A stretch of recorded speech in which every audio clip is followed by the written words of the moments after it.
káàárọ̀ ẹ káàsán ẹ kúrọ̀lẹ́ ẹ káalẹ́ níbi gbogbo tẹ́ ti ń gbóhùn wa ẹ káàbọ̀ sí orí òjíṣẹ́ TV níbi tí a ti máa ń mú oríṣiríṣi ètò wá fún wa lórí ọ̀rọ̀ ayé wa tẹ́yin náà bá wò ẹ fi kọ́gbọ́n àwa náà á wò a ó fi kọ́gbọ́n ẹ bá wa like ẹ bá wa share ẹ bá wa comment sí orí òjíṣẹ́ TV pàápàá jùlọ ẹ bá wa tẹ notification bell so that a bá upload ẹ̀yin lẹ máa kọ́kọ́ máa rí ohun tí a bá gbé jáde sí orí òjíṣẹ́ TV ṣé wá rí nǹkan tó mú wá fún wa lẹ́ni ara ọ̀tọ̀ ni ó lágbára mo fẹ́ kẹ́yìn náà jókòó kẹ́ wá lọ wo ohun tí a mú wá fún wa lẹ́ni ó yá ẹ wá lọ.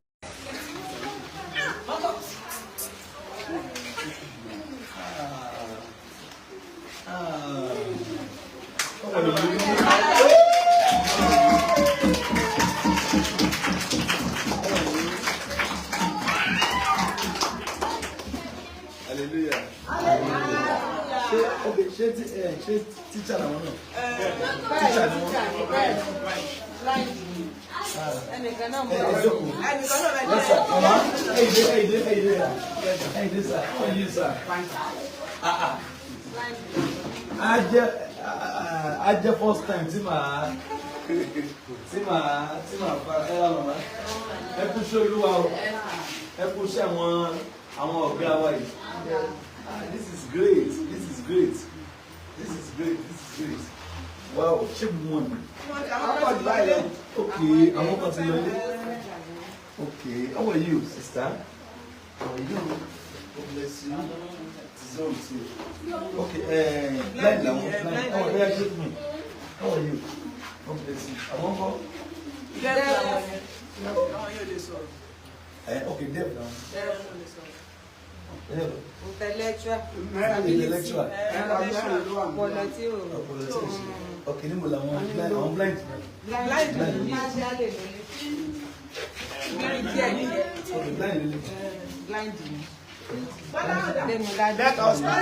All blind. Aya, bamdele gbogbo yẹn dìde. How are you?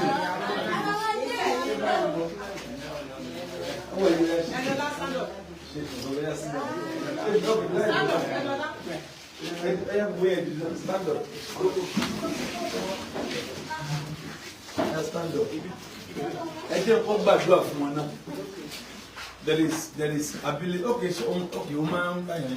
No, I need to pay for them. Okay.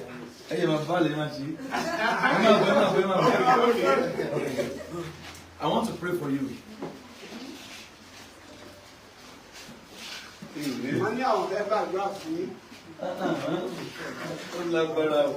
There is ability in disability. Yes, there is sense in nonsense. Your condition does not stop you from being great in life.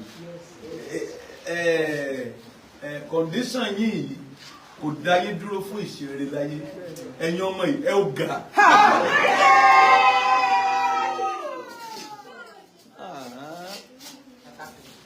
How are you?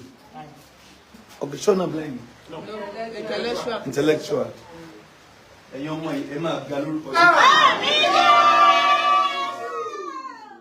You shall be great in life. Amen.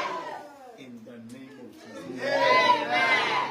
The power of God will rest upon you. Amen. In Jesus' mighty name. Amen. So, amen. So we are here to visit the school for special needs children. Wọ́n láwọn ọmọ yìí nílò àwọn nǹkan kan. Bẹ́ẹ̀ mo fẹ́ rojú wọn lẹ́ẹ̀kan. Mo ti rí àwọn ọmọ tó ń pè wọ́n jẹ́ blind. So then ẹ bá mi wọ̀ wọ́n bíi mẹ́wàá ló jẹ́ pé bóyá ojú bóyá nǹkan tó ń sọ fún mi. Dave, bóyá àwọn sáwọn ilé báyìí. like these people now, they can't hear. They can't talk.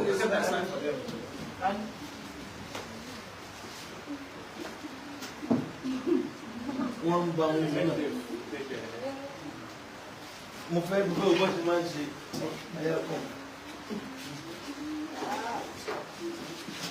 This is goodness. They have signed name, all of them. Goodness. Báwo ni a ṣe bá sọ̀rọ̀? Yeah. Okay. Me too, man. Okay. What's your name?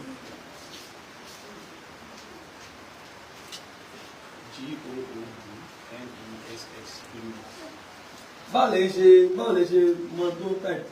Báwo lè ṣe mọ tó ṣe?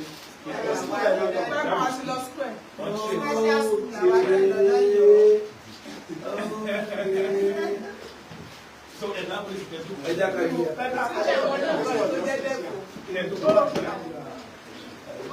that's an immediate example. Okay. Ẹ kí la tún lè ṣe o.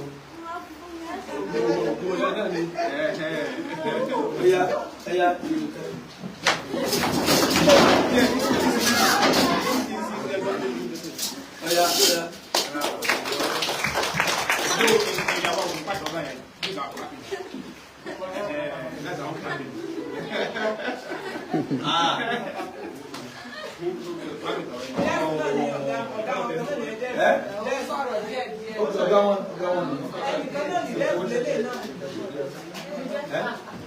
What the house?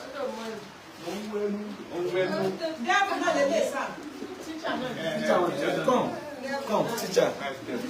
Okay, I want teacher one.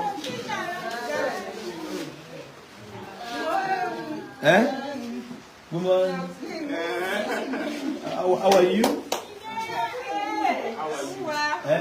Fine. How are you? Good afternoon. Yeah, greet me. Good afternoon. Okay, so Good in the afternoon. Good afternoon, ló ṣe fún yín. okay, and talk to in the afternoon. Yeah, wait. Yeah, so good, Lele. No, good in the Bye. Okay. Good morning. Mumbo. Bye. Okay. Oh yeah.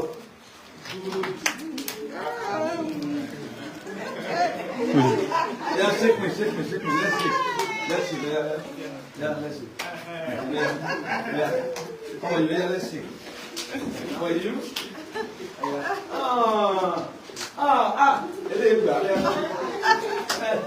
Oya. Alagba. Oya.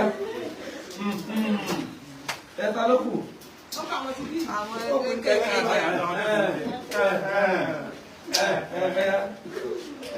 Ẹdun ṣe pẹ̀lú àwọn ọmọ iná wọn def. Bẹ́ẹ̀ni, def ni wọ́n. Gbogbo àwọn ọmọ ilé báyìí wọ́n def. Àwọn def àwọn. One, two, three.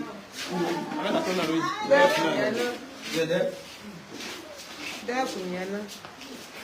Good afternoon. Ọ̀nà tó dá mi lóhùn. Bóyá kí ni good evening. Good evening. Go.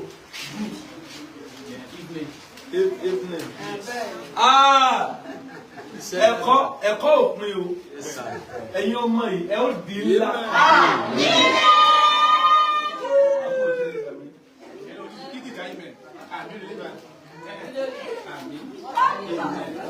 Now, mo fẹ́ béèrè kí làwọn ọmọ yìí need. First thing náà mo tẹ̀ máa tẹ̀ kọ́ ó wù mí kí n fún ọ ní ẹ̀kan. N tí àwọn ọmọ yẹn bá need máa ṣe díẹ̀. Ọlọ́run á ràn àwọn èèyàn mi náà lọ́wọ́ láti ṣe díẹ̀. This is special needs school. Special needs children school, Moraike. Special needs children school, Moraike. Okay. So I'm blind. Blind. They are blind. Blind.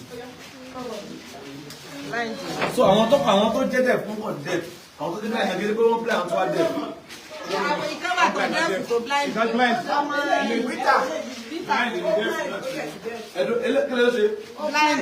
deaf. Oh, blind. Oh, that's deaf. So now, Koriwa. Partially. Yeah. Only intellectual disability. Please, ma, can you explain intellectual disability? Those that their brain is not okay. They can't assimilate anything. Nothing in their brain. Shine ma. Okay, in headmistress, right? Thank you, ma. So that in Gokile inside. My teacher, the Lord bless you. Now, àwọn daddy in Gokile àwọn teacher làwọn náà àti daddy náà teacher lẹ́yìn náà sir. God bless you. So, mo fẹ́ mọ̀ kí ni àwọn ọmọ ìkíná need. What do they need? What can we do for them? Àwọn tí ẹ máa bọ̀ mà. Àwọn tó wà ní hostel. Wọ́n nílò mattress, bed. Ṣé kékèké àwọn 2.5 bed. Ṣé láìdẹ́ ìdán tẹ̀ yọ̀ kọ́mà? Bed should be like maybe 20,000, 25, 30. Let's say 25, 30,000. At least bed mélòó lè máa nílò. I know, but at least mélòó lè nílò fáwọn ọmọ yìí. Torí mo gbọ́ pé sọ pé gbogbo ọkọ lélẹ̀. Ẹ wá kí ló ṣe lè? Intellectual náà ni. Ó ṣe rìn díẹ̀ kò lè rìn tẹ́lẹ̀. Ó ti rìn díẹ̀ báyìí. Kò lè rìn tẹ́lẹ̀. Nígbà tán gbé wá, bọ̀ ó ti rìn. Ìgbà tí wọ́n gbé wá kò lè rìn. Ó rákòrò. Bẹ́ẹ̀ báyìí ó ti rìn díẹ̀. Ó ti rìn díẹ̀. Bébì náà ti gbé wá síbí. Ìyá, má bọ̀.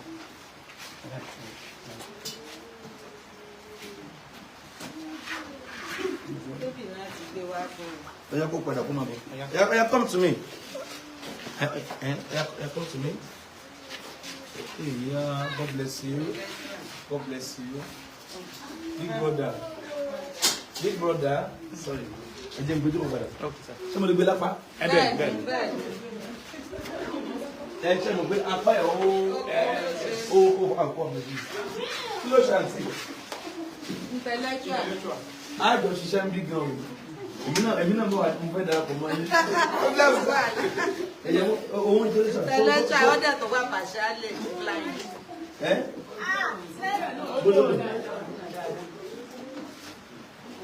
How are you? How are you? God bless you. Kalosuku. You got that? Now. Kalosuku. Ó nìkan ni mọ́mí ẹ̀ bí. Ó nìkan ni mọ́mí ẹ̀ bí. Ó lè sọ̀rọ̀.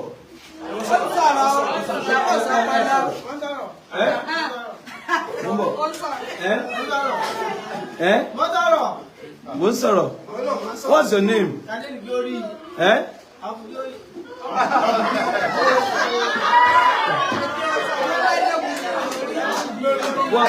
What's your name? Adeniyi. Adewi Glory. God bless you. God bless you. It is well with you. So Adewi Glory, how old are you? No, I mean, how old are you? 4. No, you're not 4 years. How old are you? Kí ni ọjọ́ orí ẹ? What? Ó ti lé 20 years. Wow. Disability 4 years old. Okay, that is the characteristic. Because they are low Q, they don't have brain. So they can't think and reason. Now, ma, please, number one, she's school account. School account is school. But mo fẹ́, then go bless our woman. Then amawa sorry interfere ra bed. At least can pay 30,000. What they now my need to 20 beds. Only to 20 beds. Oh my. Ẹ náà pọ̀ jù báyìí lọ. Wọ́n jù báyìí lọ, àwọn dé náà sì lọ. Wà hostel àwọn ilé. Okay. Àwọn kan máa ń wá. Wọ́n máa ń má láti. Wọ́n máa ń lọ lé wọn padà. So lẹ́yìn bẹ́ẹ̀dì yẹn kí náà tún lè mọ̀. Oúnjẹ a lè gbé oúnjẹ tútù wá. A lè máa gbé oúnjẹ tútù wá.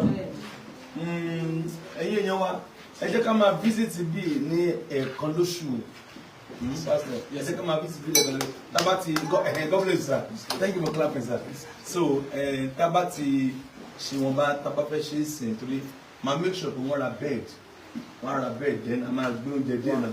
Then àwọn teachers wọn náà ó máa wù mí ká bless wọn. Teacher bẹ́ẹ̀ la ní 12 teachers. The Lord bless you, man. So 12 teachers ma bless àwọn teachers 12 yẹn. But ẹ jẹ́ kó mú náà ọmọ ìdúnà. Ẹ jẹ́ kó mú náà. Bá ń kó fún mi lówó yẹn. Ó yá sit down. Ṣé mo lè bless wọn? Ó kàn wù mí. Mo tẹ̀ kọ̀ fẹ́ bless àwọn ọmọ yẹn náà. That's it.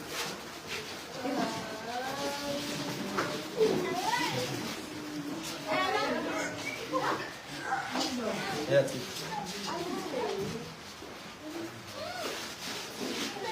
So how do you say thank you? Please, thank you. Thank you. No, it doesn't say one pet meaning. Thank you. Thank you, Ray. Thank you. Oh. Oh, thank you, Timon. Thank you, Timon. That's great. How are you?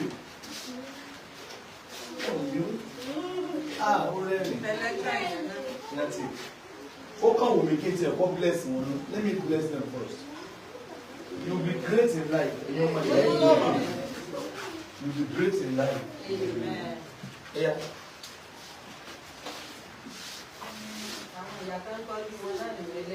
Okay, she bought one around teachers.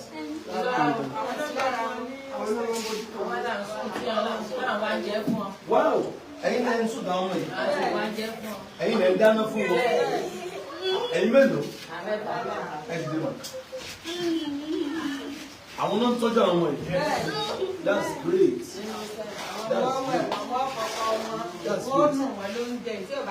Ẹni wọ́n máa wẹ̀ wọ́n.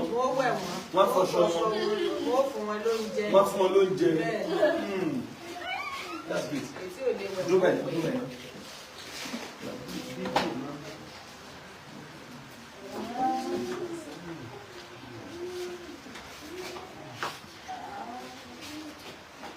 Mi ìfẹ́ disclose ní tán gbà lóṣù but ní tán gbà lóṣù ó ṣe díẹ̀ àwọn tá a máa ṣe àwọn àgbà náà ìlú so wẹ́ ẹ̀kọ́ tí jẹ́ fẹ́ ìlú díẹ̀ so àwọn nǹkan tí a lè ṣe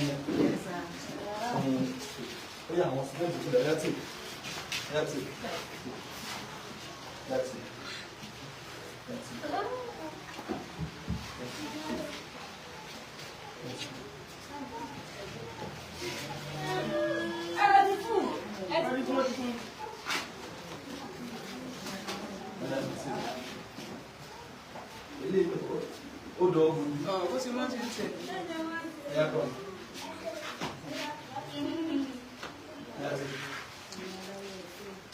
Ẹ̀yin tá ilé sọ̀rọ̀ ẹ mọ́ sọ pé thank you.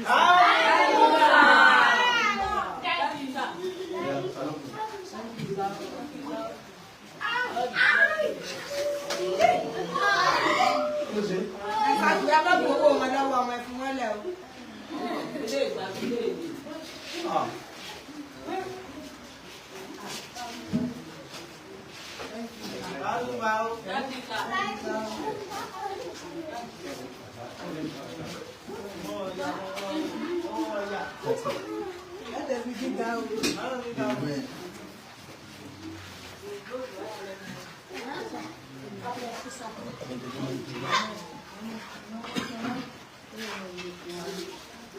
That's okay.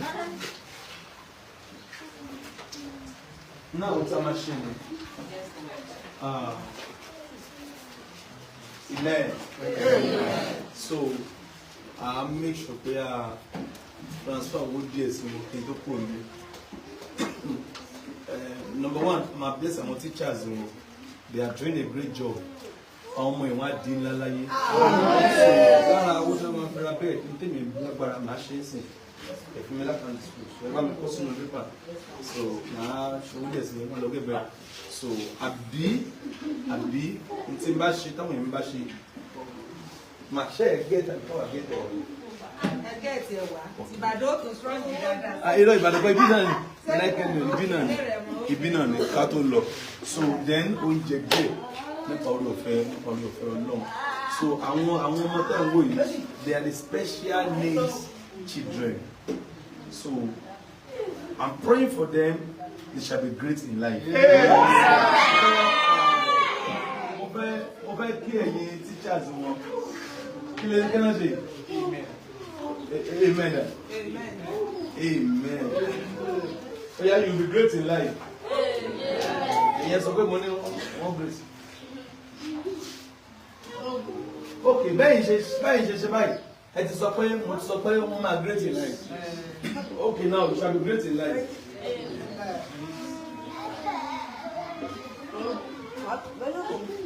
Amen.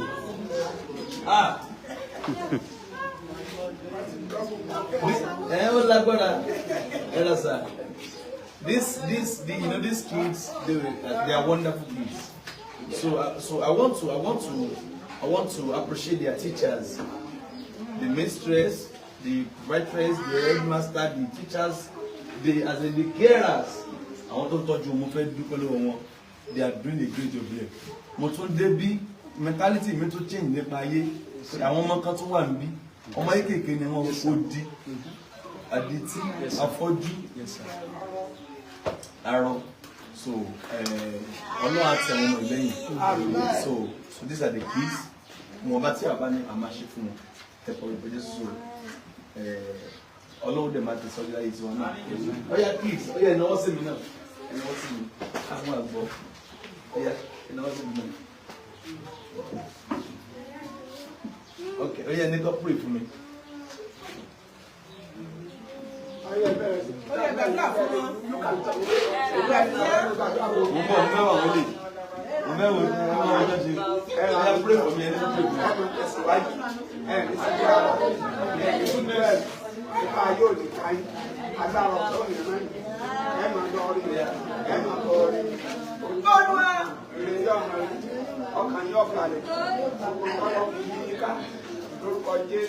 In Jesus' name, God will help you. Amen.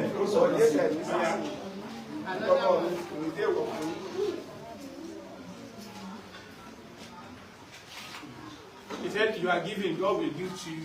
Amen. Amen. You give, God will. He said,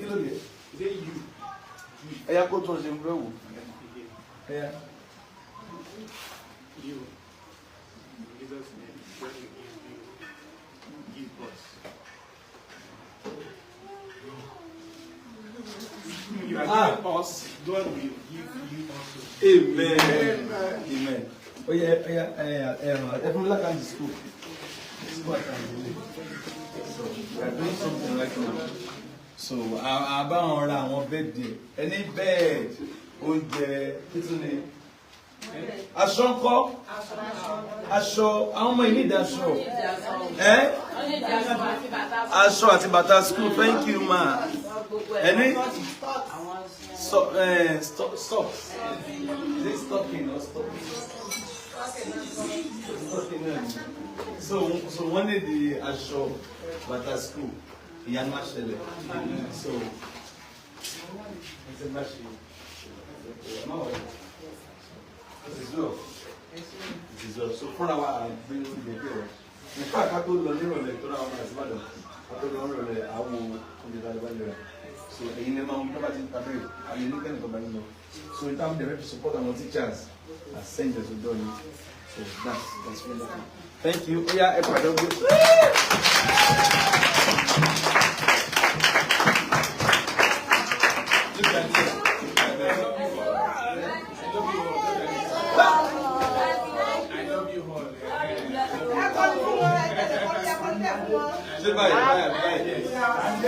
Bye.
So God bless you.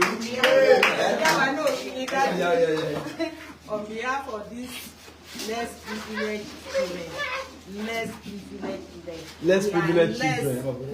children, we say thank you, Daddy. God bless you. Your ministry will move forward and forward. We will not lack any good things in the name of Jesus. Amen.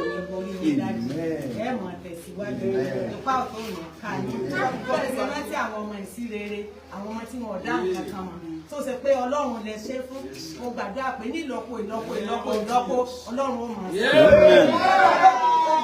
borí yín gbogbo èèyàn mi má kò ní borí pọ̀ tó ní ká ní ẹ máa tẹ̀síwájú ẹ ní ṣe aláìní bí ẹ ṣe bùkún àwọn ọmọ yìí Ọlọ́run ó máa bùkún ní gbogbo ọ̀nà Ọlọ́run ó máa bùkún ní gbogbo ọjọ́ ayé yín ẹ ní rí ìrírí ẹ ní ìrírí ìbànújẹ́ agbára Ọlọ́run wà sí jù iṣẹ́ ìrìnsẹ́ yóò kò wá gbóòrò wa ń dùn lórúkọ Jésù ayọ̀ yín kò ní di ìdùnnú. Ẹgbẹ́ bá lóun ó gbógun tì yín ọ̀run yóò gbógun ti olùkọ́ gba ìjà yín jà ní agbára ọ̀lẹ́ mọ́ ìmọ̀ gba ìjà yín jà láti ṣe gan-an. We are very very great. Thank you sir. Thank you. Thank you sir.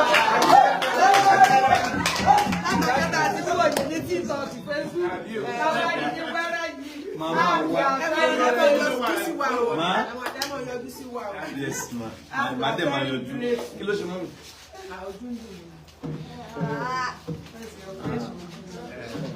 Báwo náà ṣe? Láti ilẹ̀ ṣe. Ṣé wọ́n ti wọ́n bí ríran láì? Ok, ilé ríran. Bẹ́ẹ̀ ilé kan rí díẹ̀. Ẹ̀mọ́ máa yọjú. Tí má ti gbé wá. Ọlọ́run kó pàṣẹ fún mi. Ẹ máa tẹ̀síwájú. Ẹ máa ga sí i. Ẹ rí ìrànlọ́wọ́. Ẹ rí àlọ́gbà. Ẹ ní mọ ibú jù ọ̀rọ̀. Ẹ ó rọ̀ wọ̀ lọ. Jésù. Ọ̀dà ẹ̀wọ̀n rẹ̀ nì. You come. He's deaf. He's deaf. Ọ̀nà deaf. Deaf àti intellectual ni ló papọ̀. Good afternoon. I love you. I love you. Yes. Oh,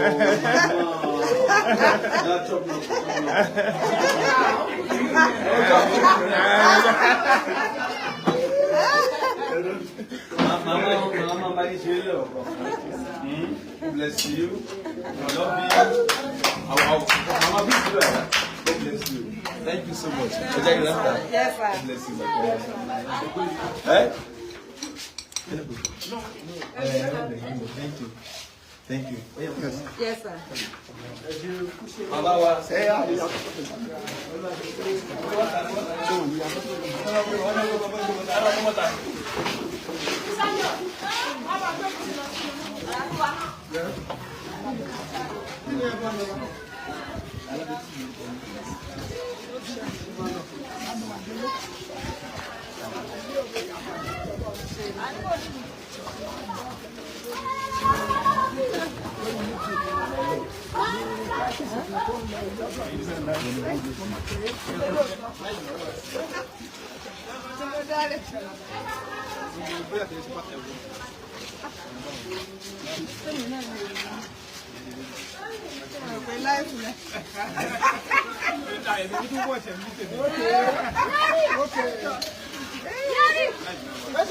How many of them we come on.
Ti rí ohun tí a mú wá fún wa lénìí, ẹ bá wa like, ẹ bá wa share, ẹ bá wa subscribe sí Orí Òjíṣẹ́ TV, ẹ bá wa tẹ notification bell so that a bá tún mú àwọn àkọ̀tun wá fún wa, ẹ̀yin lẹ́ ò kọ́kọ́ máa rí títí di ìgbà tá ò tún máa pàdé lórí Òjíṣẹ́ TV.